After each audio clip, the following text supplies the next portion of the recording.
Bismillahirrahmanirrahim. Assalamualaikum warahmatullahi wabarakatuh. Alhamdulillah kita ketemu lagi dalam forum Manasik Haji Indonesia. Kali ini kita akan membahas hal-hal yang berkaitan dengan mikot dan ikhram. Telah hadir narasumber yang akan menjelaskan. Beliau adalah Kepala Sub Direktorat Bimbingan Jemaah pada Direktorat Bina Haji, Direktorat Jenderal Penyelenggaraan Haji dan Umroh Kementerian Agama Republik Indonesia, Pak Arsyad Hidayat. Assalamualaikum Pak. Waalaikumsalam. Kabar Pak? Alhamdulillah Bapak sehat? Alhamdulillah. Terima kasih Bapak sudah hadir. Hari ini kita akan mengawali diskusi kita dan akan membahas hal-hal yang berkaitan dengan mikot dan ikhram Pak. Iya. Mungkin sebelum kita membahas banyak hal, mungkin Bapak bisa memberikan pengertian kepada jemaah haji Indonesia apa itu yang disebut mikot dan apa itu ikhram Pak. Silakan Pak. Terima kasih. Assalamualaikum warahmatullahi wabarakatuh. Waalaikumsalam warahmatullahi wabarakatuh. Materi kaitan dengan mikot dan ihram ini sangat penting sekali ya, karena pertama akan menjadi pengetahuan jamaah haji, khususnya mereka yang akan melaksanakan ibadah umroh ataupun ibadah haji ya. Pengertian mikot itu sendiri, mikot itu secara bahasa adalah batas ya. Mikot ini ada dua, ada mikot makani, ada mikot zamani ya. Mikot zamani, mikot makani itu adalah mikot batas kaitan dengan tempat di mana seseorang itu bisa berniat ihram. Ya. Nah, sementara mikot zamani itu adalah batas waktu kapan seseorang itu bisa melaksanakan ihram untuk haji ya. Nah, mikot zamani itu sudah ditentukan, yaitu mulai Syawal, bulan awal Syawal sampai dengan tanggal 10 Zulhijjah. Nah, Pak, saya potong. Mikot zamani itu berarti awal dimulainya seseorang boleh melakukan ikhram berarti ya? Iya, iya. Baik. Nah, sementara mikot makani itu adalah batas tempat, tentunya disesuaikan dengan asal kedatangan jamaah tersebut ya. Ada yang nanti kalau dari Madinah kan ditentukan yaitu di Dzul Hulaifah atau Bir Ali, kemudian ada jemaah-jemaah dari negara Asia Tenggara yang pesawatnya melalui Yaman itu nanti bisa melalui Yalamlam, ada juga nanti Datu Irkin dan Zuhfah dan yang lainnya ya. Nah, ini masing-masing mikot ini saya kira itu menjadi batas tersendiri jamaah itu berasal ya. Sebagai contoh nanti kalau jamaah haji Indonesia yang mikotnya itu yang turun di Madinah kemudian memakai kain ihramnya di Madinah, maka akan mengambil mikotnya di Bir Ali atau Dzul Hulaifah. Atau kalau seumpamanya jamaah yang dari Indonesia tapi langsung ke Jeddah, nanti ambil mikotnya itu bisa di atas daratan Yalamlam atau garis yang sejajar dengan Yalamlam. Selanjutnya begini Pak, apa itu yang dimaksud dengan ikhram? Mungkin Bapak bisa memberikan pengertian kepada jemaah haji Indonesia biar mereka itu paham apa sungguhnya ikhram. Iya. Ihram itu pengertiannya kondisi seseorang di mana dia telah berniat untuk melaksanakan ibadah haji ataupun ibadah umroh. Baik. Ya tentunya nanti kalau ihramnya laki-laki dia sudah berkain ihram ya. Kemudian kalau perempuan menyesuaikan, karena perempuan tidak ditentukan apa kainnya, tapi yang penting menutup seluruh tubuh kecuali yang terbuka muka dengan kedua telapak tangan. Nah, kemudian mereka yang sudah berihram ya mereka terkena nanti larangan-larangan yang tidak boleh dilanggar ketika dia berihram. Sebagai contoh ya, nanti dia tidak boleh seumpamanya memakai wangi-wangian, kemudian mereka tidak boleh mencabut pohon-pohonan, membunuh binatang, kemudian berhubungan suami istri dan lainnya. Baik, artinya ketika ikhram dimulai, artinya aturan-aturan dan larangan-larangan itu sudah mulai berlaku begitu. Betul. Yang secara pakaian sudah jelas, itu artinya ketika mereka sudah dimulai dengan berpakaian ikhram baik laki-laki maupun perempuan. Betul. Baik Pak Kasubdit, selanjutnya begini Pak. Pada saat seseorang itu berpakaian ikhram, memulai berikhram, apakah niat mereka harus diucapkan dengan lisan Iya. atau boleh nggak hanya cukup dalam hati? Ya, ulama berbeda pendapat kaitan dengan masalah ini, pelafalan ihram ya dalam niat. Baik. Apakah itu sunnah, apakah wajib ya? Jadi ada dua pendapat ya. Syafi'iyah atau madhab Syafi'i dengan madhab Hambali mengatakan bahwa melafalkannya itu hukumnya sunnah. Sementara ada yang mengatakan wajib, yaitu sebagaimana dipegang oleh madhab Hanafi. Artinya nanti kalau wajib itu harus dilakukan, harus dilafalkan. Kalau tidak dilafalkan maka tidak sah hukumnya ya. Kalau yang mengatakan wajib, tapi umumnya kita dari Indonesia yang mayoritas madhab Syafi'i mengatakan sunnah melafalkan niatnya. Oh, baik. Kemudian begini Pak, pada saat seseorang memulai berikhram, baik itu tadi ada yang melafalkan maupun yang tidak, apakah kemudian jemaah yang bersangkutan itu harus bersuci atau boleh tidak bersuci? Iya. Jadi niat ihram itu sebenarnya tidak dipersyaratkan orang bersuci. Ya, artinya boleh orang yang tidak wudu ya itu untuk melakukan niat ihram ya. Cuma diutamakan. Ya, karena apa? Karena kan nanti sebelum berihram tentunya dia harus sholat ihram dulu. Kalau sholat ihram tentunya harus berwudu dulu, harus bersih dulu. Nah, setelah sholat ihram selesai, baru seseorang itu biasanya melafalkan atau meniatkan dia untuk melakukan ihram, baik ihram untuk umrah ataupun ihram untuk haji. Untuk haji. Iya. Ya. Kemudian begini Pak, jika jemaah haji maupun jemaah umroh gitu sudah melewati daerah mikot, tempat untuk mikot, namun dia tidak niat untuk berikhram, apa yang dilakukan, yang harus dilakukan? Ada 4 alternatif ya, tergantung kondisinya ya. Pertama, kalau seumpamanya sebagai contoh ya, jamaah dari Madinah seharusnya niat ihram di mikot Bir Ali ternyata kelewat.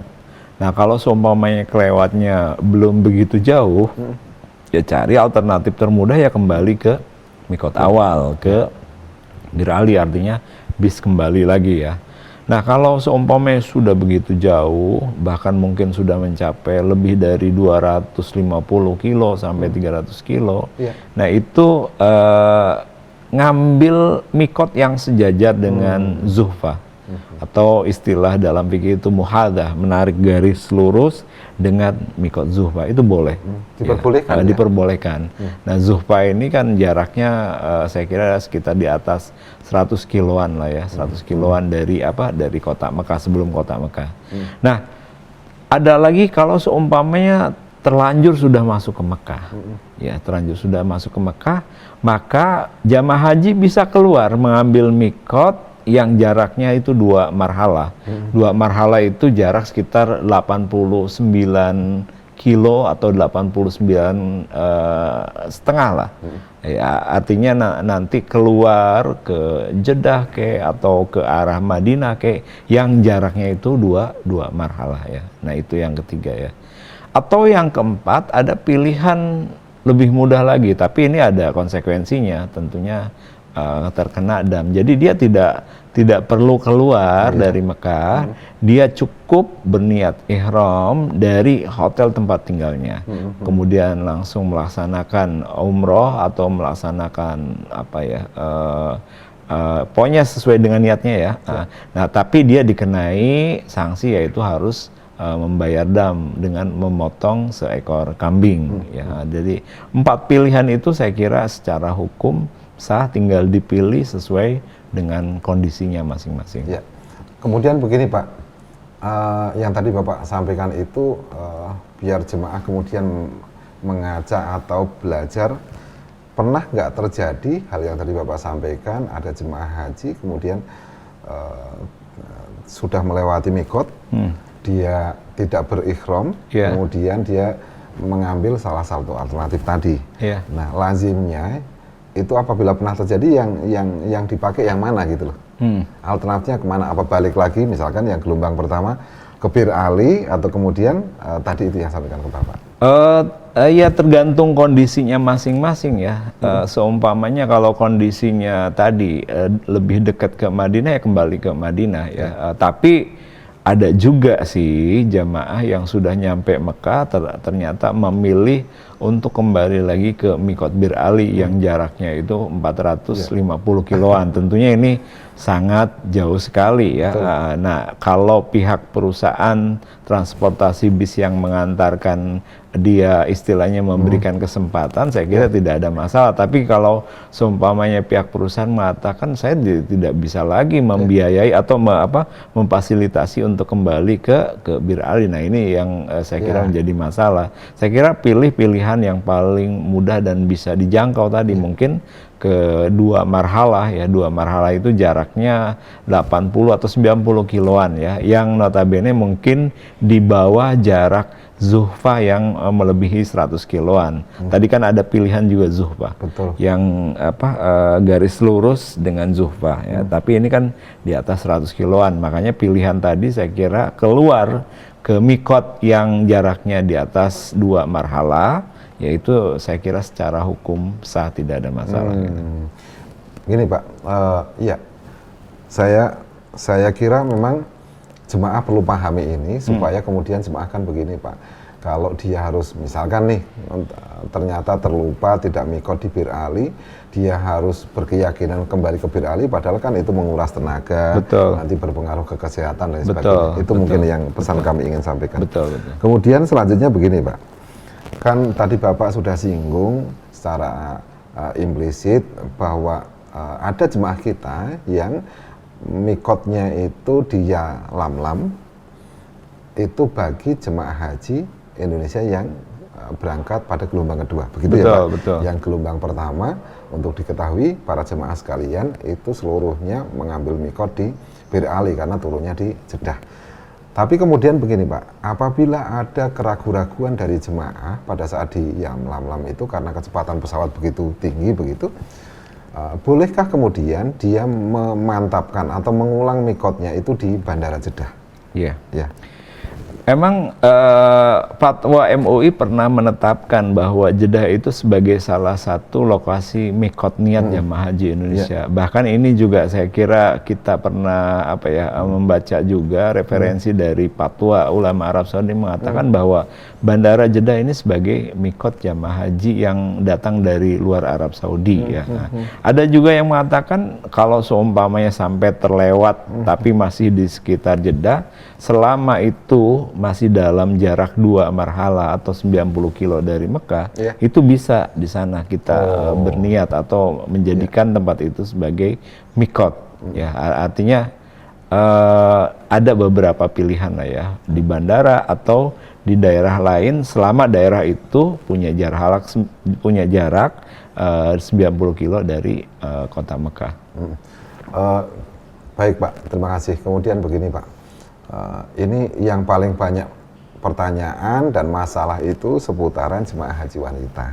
Dan kita tahu bahwa jemaah haji kita mayoritas wanita juga. Betul. Ada sebagian juga wanita yang masih produktif dan ada sebagian juga wanita yang sudah dalam tanda kutip tidak produktif lagi. Ini kita bicara ke wanita yang produktif. Ada begini Pak, ada jemaah haji wanita Indonesia yang dia masuk kategori jemaah gelombang kedua. Betul. Tapi dia kloter akhir. Betul. Sehingga dia datang agak akhir, mikotnya di Yalamlam, melalui Bandara Jeddah langsung ke Mekah. Namun jemaah haji wanita tersebut sedang datang bulan atau haid, ya kan? Sementara dia sudah niat haji tamattu. Sementara sampai tanggal 8 Dzulhijjah itu haidnya belum selesai. Betul. Apa yang harus dilakukan jemaah seperti ini? Iya. Jadi khusus jamaah haji gelombang kedua emang waktunya khususnya yang mereka datangnya di menjelang closing date tanggal 5 Dzulhijjah emang waktunya sangat mepet dengan waktu keberangkatan mereka ke Arafah ya.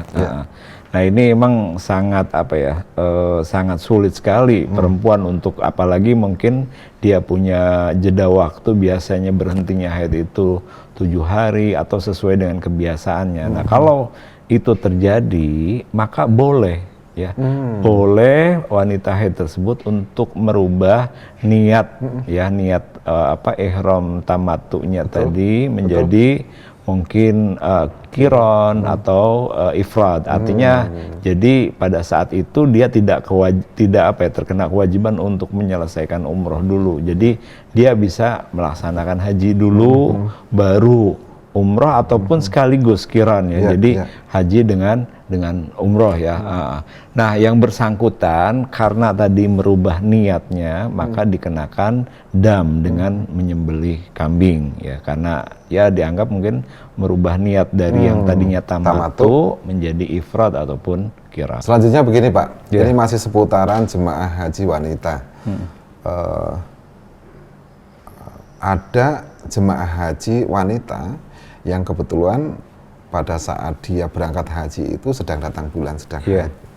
Kemudian dia sudah berniat berikhram di mikot begitu, walaupun kondisinya lagi haid, tapi karena satu hal, mungkin dia ragu atau apa, dia membatalkan ikhramnya. Betul. Sedangkan dia mengambil haji tamattu. Apa yang harus dilakukan wanita ini? Iya, jadi membatalkan niat ihram sebenarnya hukumnya tidak boleh. Jadi bagi mereka yang melakukan hal tersebut, maka terkena dam dengan memotong seekor kambing.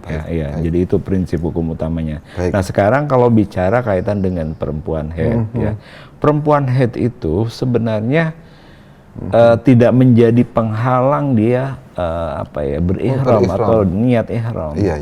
Jadi lanjutkan aja niat ihram ya.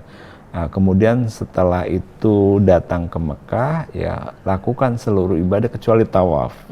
Ya, jadi tawaf tidak bisa dilaksanakan kecuali ketika dia dalam keadaan suci. Artinya kalau tawafnya belum dilakukan berarti belum bisa dilakukan tahallul juga. Betul. Ya, jadi ketika tawafnya selesai karena haidnya sudah selesai, baru setelah itu dia bisa melakukan tahallul. Baik, sehingga mungkin begini ya Pak, kan kadang memungkinkan jemaah haji wanita itu tiba-tiba seolah-olah mengambil keputusan karena keraguan-raguan. Betul. Saat ini jemaah haji Indonesia wanita terutama yang masih produktif harusnya sudah tidak ragu-ragu lagi ketika pada saat dia sudah berniat berikhram tapi dia sedang datang bulan atau haid, tetap saja lanjutkan. Yang penting dia tidak melakukan tawaf karena tawaf itu harus suci dari hadas kecil maupun besar gitu. Betul. Baik. Betul. Kemudian kami teruskan, ini kita kembali lagi bicara soal mikot. Kan gelombang kedua itu jemaah haji yang tadi mendarat di Jeddah kemudian lanjut ke Mekah itu mengambil mikotnya di Yamlam. Betul. Tadi saya sudah sampaikan ke Bapak bahwa kecepatan pesawat itu antara 800 sampai 1000 km per jam, artinya 1 detik 1 kilo gitulah kira-kira. Betul. Kemudian muncul keraguan-raguan dari jemaah. Ini benar-benar apa enggak? Jangan-jangan ketika kami niat sudah kelewat Yalamlam. Betul. Apa sebaiknya itu mereka niatnya sebelum sampai ke Yalamlam atau setelahnya? Betul. Ya. Iya, dengan kondisi kecepatan pesawat itu emang sangat cepat sekali gitu ya. Emang kita tidak bisa memungkinkan kita berniat itu tepat karena mungkin ketika membaca lafaz niat itu dalam sekian detik pesawat itu sudah melewati ya. Makanya ada pertanyaan juga banyak ya, jadi gimana kalau niat ihram itu sebelum masuk ke mikot, artinya sebelum garis lurus dengan Ya'lamlam ya. Ini ulama hampir sepakat sih, cuma mungkin status hukumnya aja ya. Seperti Hanafi ya, orang-orang pemeluk mazhab Hanafi mengatakan mustahab. Mustahab itu hampir sama dengan sunnah ya. Kemudian ada Malikiyah dengan Hanabilah boleh, silakan aja, tidak ada masalah, hukumnya sah, cuma emang makruh mereka ya. Nah kemudian Syafi'iyah ini yang banyak orang-orang kita memeluknya itu hukumnya sah, nggak ada masalah. Jadi kalau niat ihram sebelum mikot, tapi afdolnya emang pada saat di mikot ya. Bahkan ulama kontemporer ya, dalam Abdurrahman Mahmud dalam kitabnya Qutbus Thimar ya, itu mengatakan boleh kita berniat ihram itu semenjak dari embarkasi. Iya, jadi kalau jamaah haji kita sekarang pada gelombang kedua kita mintakan untuk berkain ihram semenjak dari tanah air dari embarkasi, mereka bisa langsung pada saat itu juga mereka berniat ihram. Cuma mungkin yang harus diperhatikan, karena sudah berihram maka terkena ya larangan-larangan sebagaimana orang-orang berihram. Nah jaraknya tentunya akan jauh lebih panjang. Ya kalau seumpamanya ya lam-lam hanya 15 menit menjelang mendarat pesawat di Bandara Jeddah, kalau kita dari Bandara Soekarno-Hatta artinya 9 jam kita harus siap-siap untuk menahan diri terhadap larangan-larangan yang tidak diperkenankan ketika kita berihram.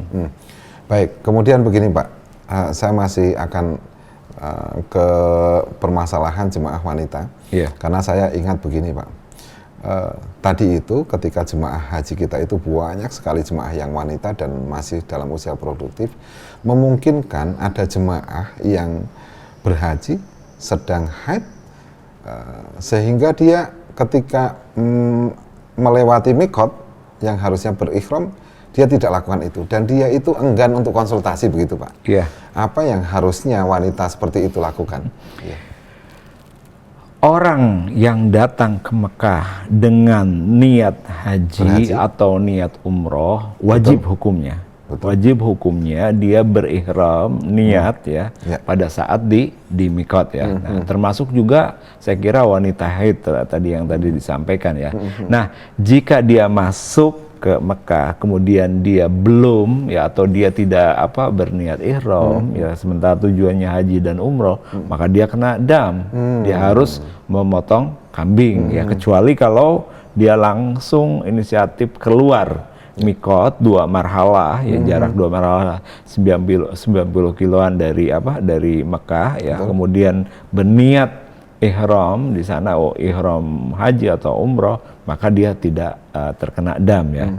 Sebenarnya ada 3 jenis kelompok ya yang mereka boleh masuk ke Mekah tanpa berihram ya. Seperti pertama ada urusan penting ya, urusan kedinasan atau urusan yang lainnya yang kita anggap penting lah ya. Yang kedua karena urusan rutin, perdagangan, mungkin jual beli dan lain-lainnya. Yang ketiga ada juga karena darurat. Ada mungkin petugas haji yang harus mengevakuasi jamaah haji ke Mekah ya, sementara dia belum berniat. Saya kira ini kan menyangkut nyawa seseorang yang harus segera ditolong, maka dalam kondisi seperti itu boleh dia masuk ke Mekah tanpa keadaan ihram atau belum berniat ihram ya. Baik Pak, tadi Bapak sedikit sudah menyinggung soal siapa saja pihak-pihak yang kayaknya mendapatkan dispensasi tidak harus berihram. Kemudian saya ingin memperluas sedikit Pak, kan ada tadi Bapak sudah menyampaikan juga soal definisi mikot makani, artinya mikot yang berkaitan dengan tempat. Sedangkan memang kita ada petugas yang dikirim ke Arab Saudi yang memungkinkan itu mereka tidak mungkin melakukan mikot di situ Pak. Bagaimana caranya dan apa boleh ketika mereka itu mikot mulai dari tempat kerja dia, kantor dia, atau hotel dia gitu. Iya. Jadi gini, ya, kita batasi seumpamanya sekarang di Mekah ya. Jadi mikot makani bagi penduduk Mekah itu adalah tempat tinggalnya. Jadi kalau seumpamanya tempat tinggalnya itu ada di hotel di sekitar daerah Mahbasul Jin, maka dia boleh berihram untuk hajinya itu dari tempat tinggalnya. Atau boleh juga di Masjidil Haram, ya Masjidil Haram, atau tempat lain tapi masih sekitar batas tanah haram. Nah, kemudian kan ada kasus ya, seumpamanya jamaah atau petugas haji bagaimana ya. Nah, petugas atau jamaah haji yang sudah tinggal lebih atau 4 hari ya, lebih dari 4 hari lah ya, di kota Mekah, maka kita kenai atau kita anggap bahwa dia itu sebagai penduduk Mekah. Jadi dianggap lah, secara hukum dia dianggap penduduk Mekah. Maka baginya boleh berniat ihram atau mengambil mikot dari hotel tempat tinggalnya. Bahkan petugas haji ada juga yang yang karena keperluan dan urusan dia tidak bisa mungkin memakai kain ihram semenjak dari hotelnya. Dia bisa ketika dia di Arafah, dia keluar ya dari Arafah, batas Arafah ya. Jadi kan Arafah itu ada Arafah start here. Betul. Nah, setelah itu kan keluar itu bukan masuk wilayah Arafah lagi ya. Nah, itu bisa selama itu masih dalam ruang lingkup tanah haram, dia bisa berniat di situ, ihramnya di situ. Khususnya mungkin untuk ihram haji, setelah itu baru dia bisa masuk ke Arafah. Baik. Ya. Kemudian terakhir begini Pak, saya tuh sering mendengar istilah ihram istirahat. Apa sih sesungguhnya itu Pak? Ya, ihram istirahat itu ihram yang disertai dengan syarat akan membatalkan ihram haji atau umrohnya ketika dia terhalang oleh sesuatu masakkah. Masakkah itu keadaan yang sangat sulit. Artinya pada saat itu dia bisa membatalkan. Jadi mengucapkan dalam niatnya itu syarat saya akan membatalkan atau akan tahallul ketika apabila saya menemui kondisi yang sulit bagi saya ya. Emang ada keuntungan bagi orang yang berniat istirahat ini. Pertama, dia bisa tahallul atau dia bisa membatalkan niat ihramnya ya. Nah, yang kedua, dia ketika membatalkan, kalau untuk kasus yang lain kan kena dam. Untuk kasus dia karena istirahat itu tidak terkena dam. Ya, jadi ini Ibnu Qudamah mengatakan ada 2 hal yang didapatkan seseorang ketika dia berniat berniat istirahat. Satu, boleh membatalkan pada saat menemui kesulitan tersebut atau masalah tersebut. Yang kedua, dengan dia membatalkan dia tidak terkena dam atau tidak juga terkena puasa ya. Nah, ini emang ada sebuah hadis dari Duba'ah binti Zubair bin Abdul Muthalib ya. Jadi pada saat itu datang Rasulullah kepada Duba'ah binti Zubair ya. Kemudian Duba'ah berkata kepada Rasul, "Ana uridul hajj wa ana syakiyah" ya. Jadi saya pengen haji tapi saya sakit. Ini gimana Rasulullah? Jadi kemudian Rasulullah menjawab, "Hudi wastaroti ya anna mahilli haitsu habastani." Jadi haji kemudian beristirahatlah. Jadi beristirahatlah gimana? Dengan mengucapkan niat ya, niat bahwa tahallulnya nanti ketika kami menemukan masakoh pada saat ya mungkin di lokasi tempat dia menemukan masyakoh ya. Nah, ini menarik saya kira. Dengan kondisi jamaah haji kita yang di atas 50% lansia, yang kondisi tubuhnya itu selalu, kondisi kesehatannya itu selalu berubah risiko tinggi ya. Nah, ini menurut saya anjuran untuk niat beristirahat itu menjadi penting. Karena apa? Bisa tiba-tiba saja jamaah yang tadinya sehat, tiba-tiba menurun kondisinya, kemudian akhirnya dia tidak bisa melanjutkannya. Nah, kalau dia sudah berniat istirahat, maka dia tidak terkena kewajiban apa-apa. Ya, tidak terkena kewajiban apa-apa. Ini menarik menurut saya. Jadi jamaah haji yang risti dianjurkan untuk niat istirahat. Ya, bagaimana niatnya? Sama, cuma mungkin ada penambahan ya. Kalau untuk niat haji, labbaik Allahumma hajjan ya, kemudian ada tambahan emang ya, Allahumma labbaik Allahumma haji fa in habasani habisun famahilli haitsu habasani. Ya, kalau haji. Kalau umroh gimana? Labbaik Allahumma umratan fa in habasani habisun famahilli haitsu habasani. Ya, kemudian kalau seumpamanya kiran, ya, haji dengan umroh, ya, labbaik Allahumma hajjan wa umratan fa in habasana habisun famahilli haitsu habasani. Jadi artinya aku memenuhi panggilanmu ya Allah untuk melaksanakan ibadah haji atau umroh atau haji dan umroh. Kalau ketemu ya fa in habasani habisun, kalau ketemu sampai masaka, maka tahallulnya di mana? Di lokasi tempat aku menemukan masakah tersebut. Nah, ketika itu diucapkan dan dia tahallul, dia tidak terkena dam. Ya. Baik, Pak Kasubdit, mengingat waktu, kita akan sambung lagi, insya Allah di lain waktu. Sekali lagi terima kasih atas segala penjelasannya. Mudah-mudahan ini bermanfaat dan Bapak selalu diberikan kesehatan. Jemaah Haji Indonesia rahimakumullah, demikian tadi perbincangan kita dengan Kepala Subdirektorat Bimbingan Jemaah. Kita hari ini sudah membicarakan hal-hal yang terkait dengan mikot dan ikhram. Semoga bermanfaat. Terima kasih atas perhatiannya. Assalamualaikum warahmatullahi wabarakatuh. Waalaikumsalam.